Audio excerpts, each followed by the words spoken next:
Class बच्चों, last lecture में मैंने आपको फोर्थ चैप्टर का एक टॉपिक करवाया था, पिजन होल प्रिंसिपल वाला, और फोर्थ चैप्टर कंप्लीट करवाया था। आपको मैं एक्सरसाइजेस करवाती रही थी और मैंने आपसे कहा था उससे रिलेटेड एग्जांपल्स आपने खुद ट्राई करनी है।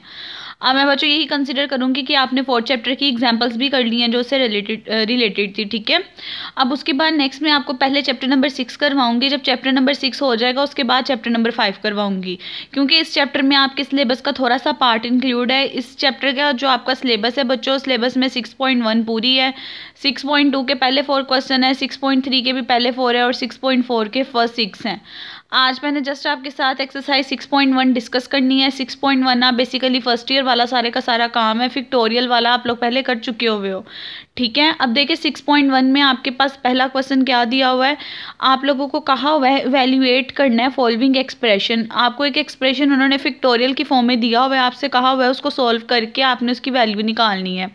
आप लोगों ने फर्स्ट ईयर में पढ़ा हुआ है, फर्स्ट ईयर के चैप्टर नंबर 6 में कि अगर आप एन फिक्टोरियल बात करते हो, एन फिक्टोरियल का फॉर्मूला होता है N into n-1 n-2 up to so on. ये टर्म्स आपने खोलते जाना है एट दी एंड जब तक आपके पास 3, 2, 1 ना आ जाए।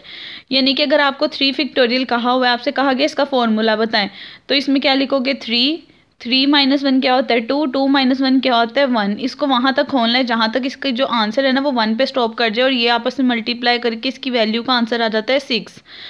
यानी कि फिक्टोरियल को आपने इसके फॉर्मूले से खोलना होता है, तब तक खोलना होता है जब तक कि एट दी एंड 1 ना आ जाए। अब देखें क्वेश्चन नंबर 1 में आपको गिवन था 8 फिक्टोरियल ओवर 7 फिक्टोरियल, आपसे कहा था इसको सिंप्लीफाई करें। अब देखिए आप इस पे 8 फिक्टोरियल का फॉर्मूला लगाओ, फिक्टोरियल की वैल्यू खोलो। 8 फिक्टोरियल किसके इक्वल होता है 8 into 7 into 6 into 5 into 4 into 3 into 2 into 1।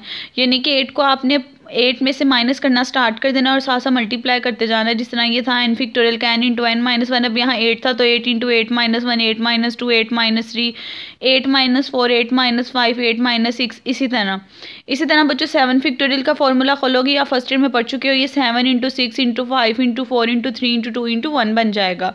अब सिंप्लीफिकेशन करनी थी, अगर आप गौर करो ये वाली सारी के सारी टर्म्स इस वाली सारी के सारी टर्म्स से कैंसिल हो जाएंगी और एट द एंड आपके पास आंसर क्या रह जाएगा 8। अब इसको सॉल्व करने का एक और मेथड भी है।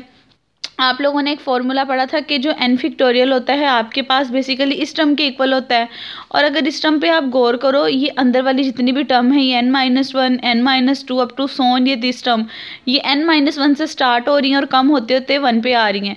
यानी कि इस वाली टर्म को आप ऐसे भी लिख सकते हो n एज इट इज़, और ये अंदर वाली सारी की सारी चीज़ें n-1 का फिक्टोरियल।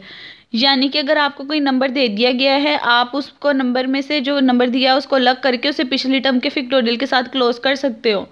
यानी कि देखिए अगर आपको 3 फिक्टोरियल दिया हुआ है, आप 3 फिक्टोरियल को कैसे लिख सकते हो 3 के बाद क्या आता होता है 2 का फिक्टोरियल। इसको सोल्व करो, इसको सोल्व करो, एक बात होती है। इसी तरह अगर आपको 8 का फिक्टोरियल दिया हुआ है, आप इसको ओपन करके लिख सकते हो 8 इंटू 7 का फिक्टोरियल।